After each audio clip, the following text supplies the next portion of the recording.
My mafia fiancé is extremely possessive of me. He even had a large black wedding dress and veil custom made for me so that no one else could see my face or figure. However, he seems to have underestimated my rebellious nature. When the church doors opened, I walked in wearing a tight-fitting red wedding dress that perfectly showed off my beauty. "Give me one good reason why I shouldn't let you go back and change," he said, irritation creeping into his voice as the dress made him uncomfortable. The bright red dress I wore only drew more attention, clinging to my curves in a way that made it hard to ignore. "The wedding dress you chose doesn't suit me. It looks outdated," I replied, flashing a smile. "Look at yourself. What do you look like in that wedding dress?" he asked, his voice thick with frustration. "Oh, don't be like that. I know my wedding dress is beautiful. I can see it in your eyes," I teased. Leonardo couldn't argue with that. Soon after, the priest began the ceremony. "Leonardo Marcello, do you take Ariana Miguel to be your lawful wife?" he asked. Leonardo had told him to keep it short. For the mafia, a church wedding was just a formality to make it legal. "I'm willing," he replied, avoiding my gaze. "Ariana Miguel, do you take Don Leonardo Marcello as your husband?"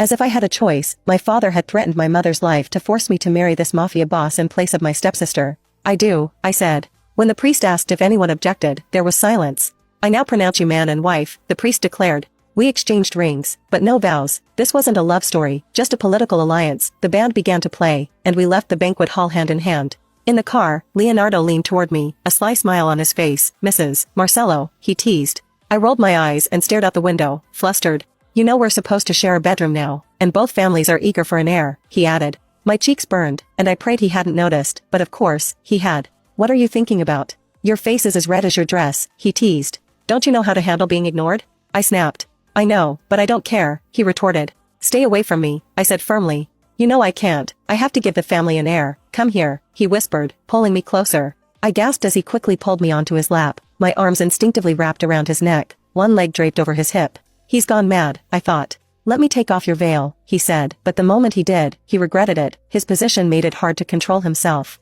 He could feel himself growing hard beneath me, and it was becoming more and more obvious. "It hurts, it's caught in my hair. Be gentle," I frowned. After a brief struggle, Leonardo finally threw the veil onto the seat, his fingers running through my hair.